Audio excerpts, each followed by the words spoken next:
So we'll move over to Michelle, who you've all met. She did a lovely job of showing you some of her data and analysis earlier in the year. So now you're going to get her final presentation. Yeah, so just Michelle? a couple notes before I start. First, can everybody hear me? Awesome. Okay. At the very beginning of my presentation, there's a section where I turn and talk, which isn't exactly conducive to Zoom. So I'm just going to kind of bulldoze through it and pretend like you all turned and talked, if that's cool. And then secondly, about 2/3 of the way through, there's a short video clip, which I think you will be able to hear, but I have no idea. I'm in my PowerPoint because you couldn't hear it on Google Slides. So I guess if we get there and people can't hear, if someone could just let me know you can't, I can just tell you what it is and keep moving through that. Kate, you had a thought? If you're screen sharing, you can also share computer audio, and that might work better. I've already done that. Okay. So hopefully that'll be good. So just a few little caveats. And I don't know also, I'm assuming once I get into sharing my screen, then I can still run the PowerPoint like a normal PowerPoint. I haven't shared a PowerPoint before. Okay, cool. So let's get started. So I will share my screen.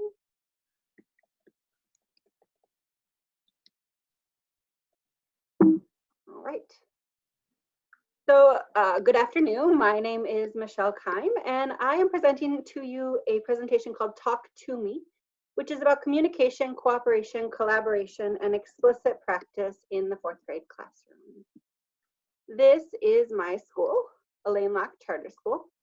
We are a pre-K through 8th grade charter school located in the East Garfield Park neighborhood on Chicago's west side, serving approximately 500 students. We have 2 classrooms per grade level with a maximum of about 30 students per class, a teacher and an instructional assistant in each class through 6th grade.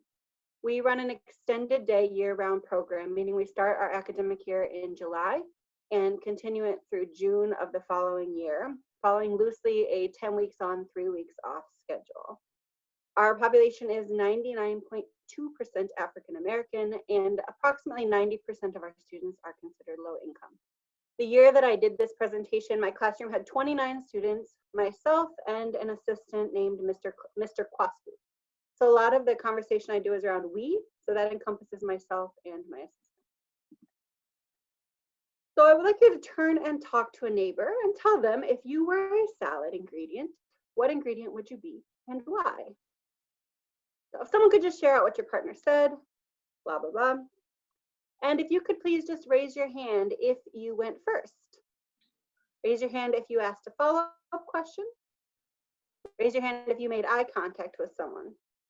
If you restated something the other person said, or if you agreed or disagreed with something someone else said.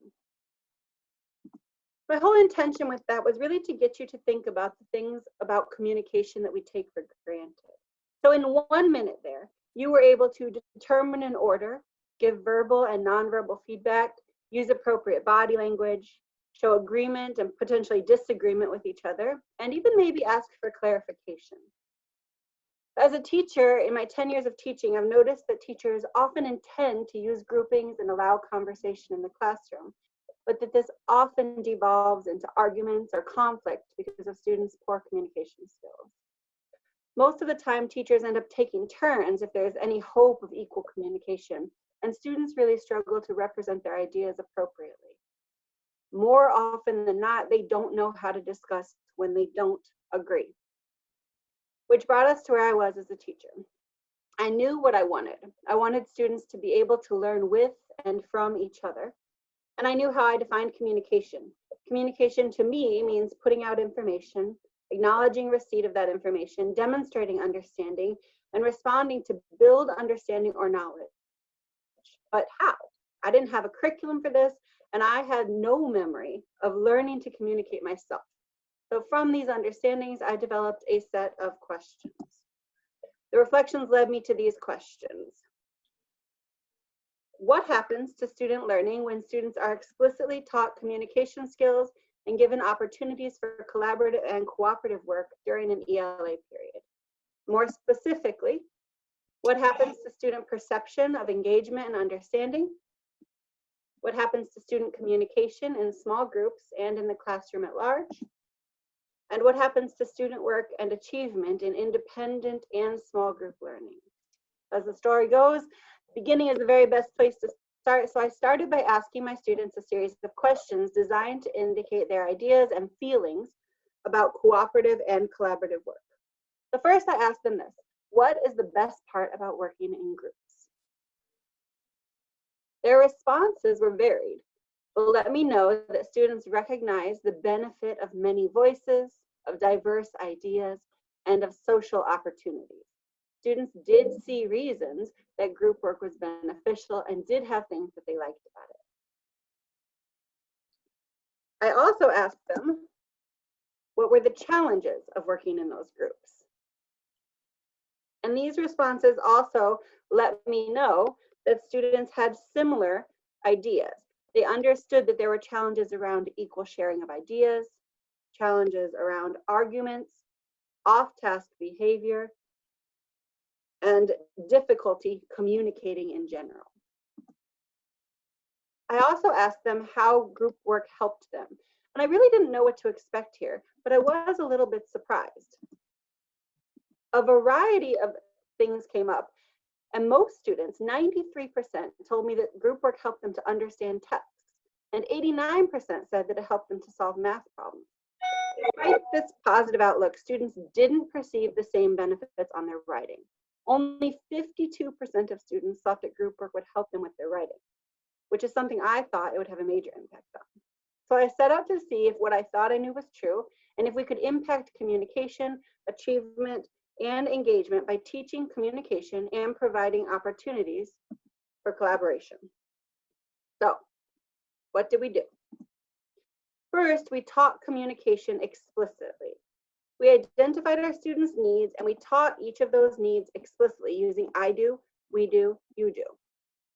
Each of these concepts was woven into lessons, social development times, conflict resolution, classroom meetings, our communication with each other as adults. In short, we modeled, modeled, modeled. We posted these sentence starters in the classroom, and we gave each student a cheat sheet similar to this one.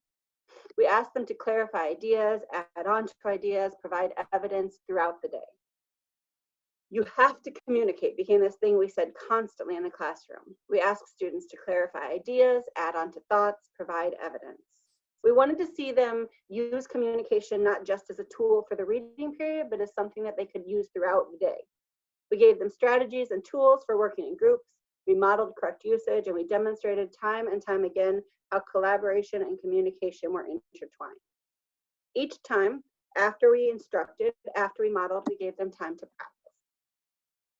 Here you see examples of a collaborative annotation strategy. We had talked about how we could use our own understanding to build the understanding of others. And so a text was chunked into 5 parts, and students each received 1 part. The text was passed around, and students were given the chance to annotate it, marking important ideas, asking questions, identifying concept and vocabulary that was challenging or unfamiliar. As the text was passed from student to student, each added their own notes and had the opportunity to answer other students' questions or add ideas. At the end, each student had read the entire text, but the discussion had already begun. Students were able to see where they shared questions or ideas and were able to discuss where they could build each other's understandings by clarifying or adding information. It didn't stop there. We provided tons of opportunities for practice. Here you see photos of some of the many opportunities students were given to work collaboratively throughout the school year. We wanted students to have as many opportunities as possible to practice and to succeed and to fail, because from failure comes some of our most important moments. When students failed, and they did, it gave us the opportunity to remind them of the strategies they knew and the lessons they had participated in. It allowed us to build a culture of accountability where students were accountable for their own learning, but also for the impact of their effort on their peers. Once we provided this, it was time to observe.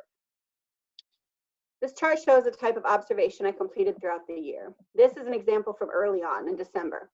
In the flow chart on the right, I'm tracking the flow of communication in the small group I'm working with while they discuss without my intervention. This flow chart allowed me to see patterns in communication, students who needed support, etc. On the left, you see the results of tally marks made to represent the types of sentence stems that students were using. Observations like these kind of drove our cycle of instruction forward. This one, for instance, let us know that students were comfortable using stems of agreement and disagreement, but needed extra practice at providing evidence or clarification. This was something we noticed constantly early on. Students agreed and disagreed, but the conversation went nowhere and was often driven by the same students talking back and forth while others watched. Some of you might have been at dinner parties like that. So the cycle began again. This is a short clip of Deanna and Jakaria using communication and collaboration to peer edit their writing, something that you'll remember students thought was not impacted by their collaborative work.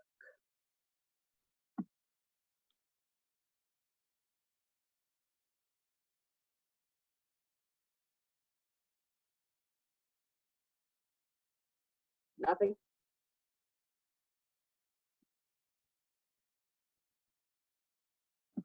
Can anyone hear it? Okay, so in this clip, Deanna's pointing out a mistake that Jakaria has made in her writing, and Jakaria at first doesn't see it. Deanna points it out again, and Jakaria says, "Oh, I see that," and then asks Deanna to help her mark the text to reflect the thing that Deanna was seeing that Jakaria wasn't aware of.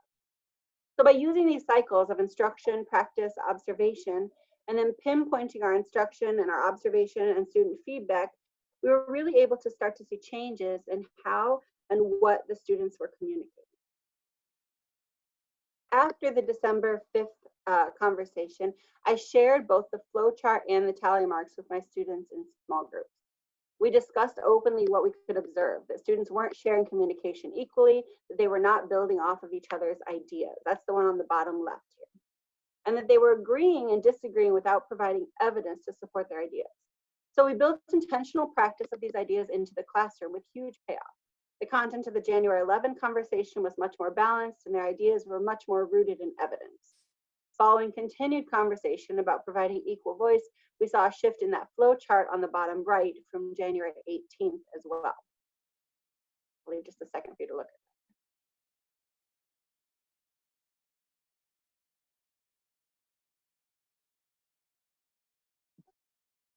that. So, what did we see? We saw self-reported growth. Each week I asked the students to complete a chart letting me know how they felt about specific categories of things.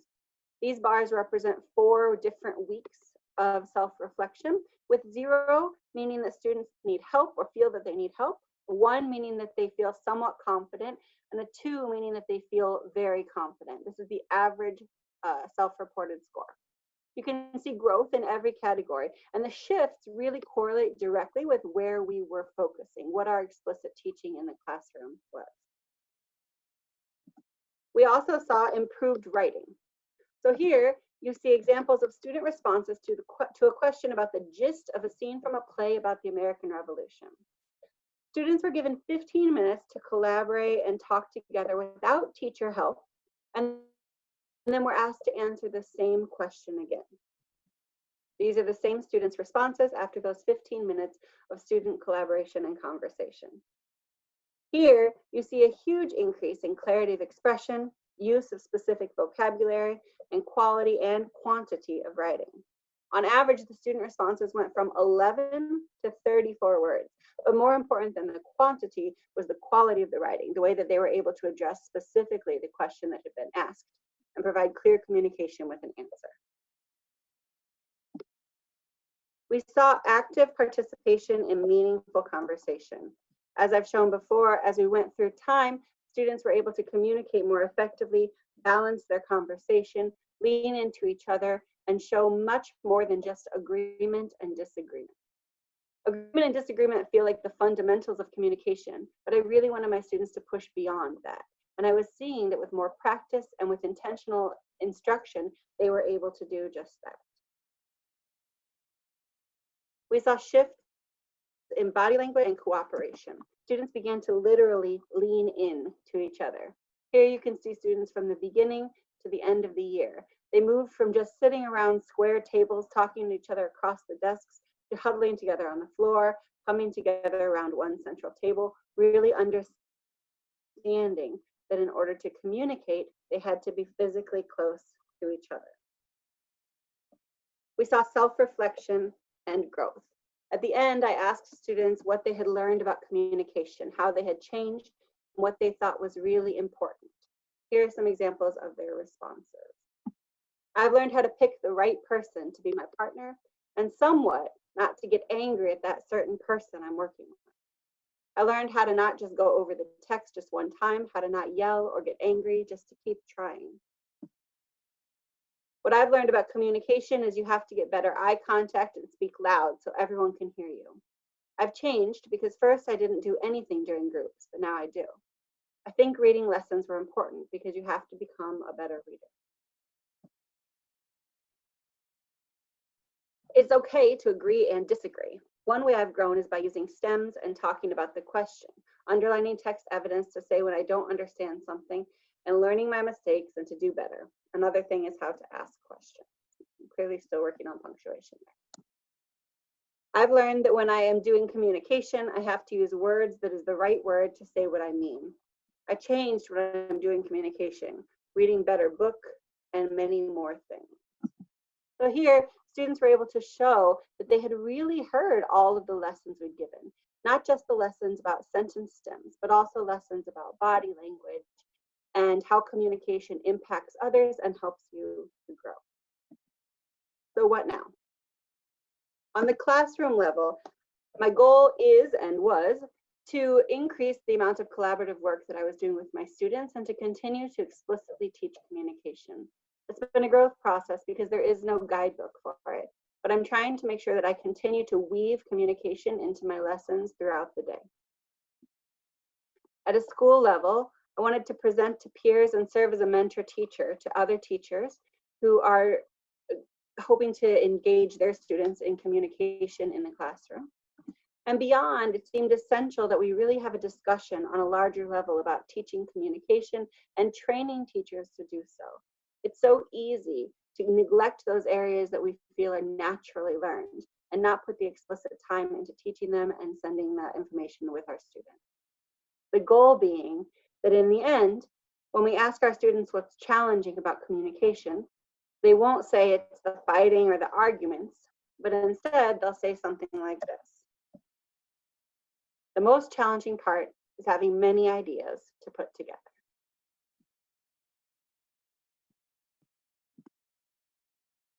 Ta-da! Excellent. Any questions for Michelle? Don't forget to unmute yourselves.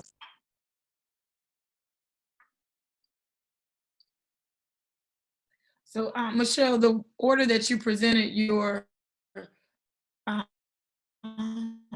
presentation, is it aligned to your paper? Is that the order? Really and how good you've written your paper as question. well? I think so. I think that I actually, if I remember correctly, this writing was a challenging time for me and I really struggled with it. And I'm pretty sure that I had given Sue this draft of my paper and then started thinking about my presentation and just threw everything I'd done out the window and started fresh. And the version I sent her secondly was like a completely new paper. I think I had felt this urge to go chronologically, which I also felt in my senior fellow year as well. And in neither case did chronological retelling really give the whole story. But yes, I think it reflected the final paper.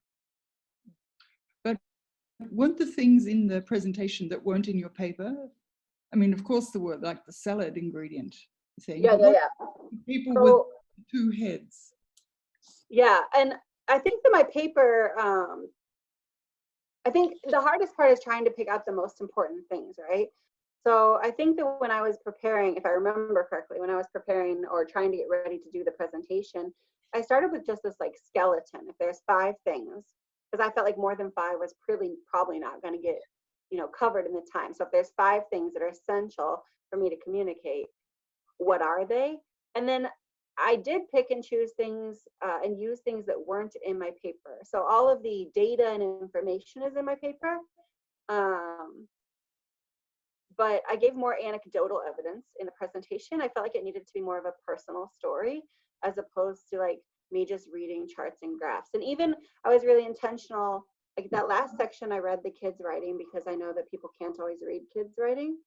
But like when I put up the students' quotes, I didn't read all of those on purpose because I didn't think anybody wanted to sit through me reading a PowerPoint to them, because I hate doing it.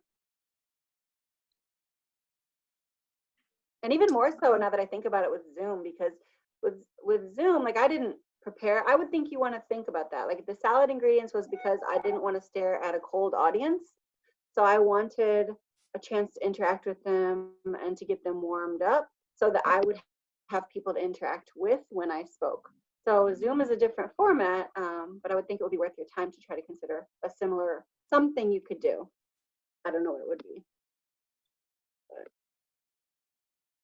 I'm curious to know, you mentioned one of your school next steps was to be a mentor to other teachers around this.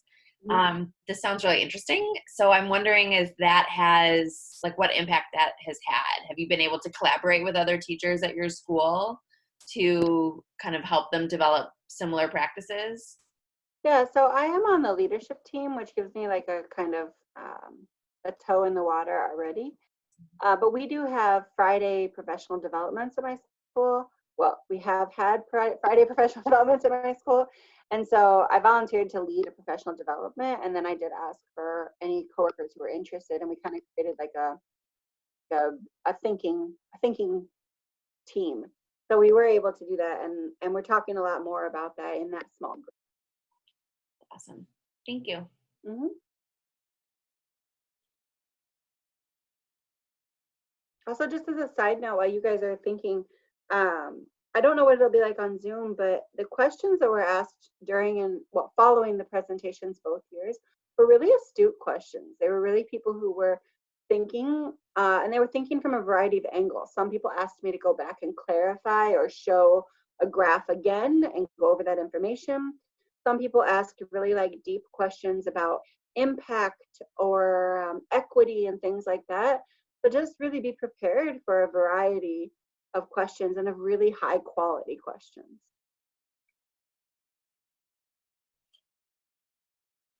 Anyone else got anything they want to ask?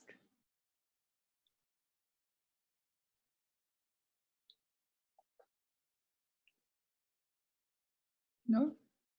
Okay. Well, thank you, Michelle. You're welcome. Good luck, you guys. What a strange time. I'm proud of you all for continuing your journey and pushing yourselves as educators. Good job. And you'll probably be with us, will you? Oh yeah, of course. Good. Real quick, Michelle, was your principal present in your presentation? My principal was not present, but I did invite my principal both years. We could have Michelle host a 5 p.m. happy hour cocktail class before presentations. Yeah, let's do She it. could be the bartender for, the pre-bartender, pre-game. Let's do it. All right. Do you need me to stick around at all? Not If unless you're you- interested in sticking around, you definitely can. We're going to have data groups, but otherwise, you've done enough. All right. We're going to talk briefly first about action steps, and then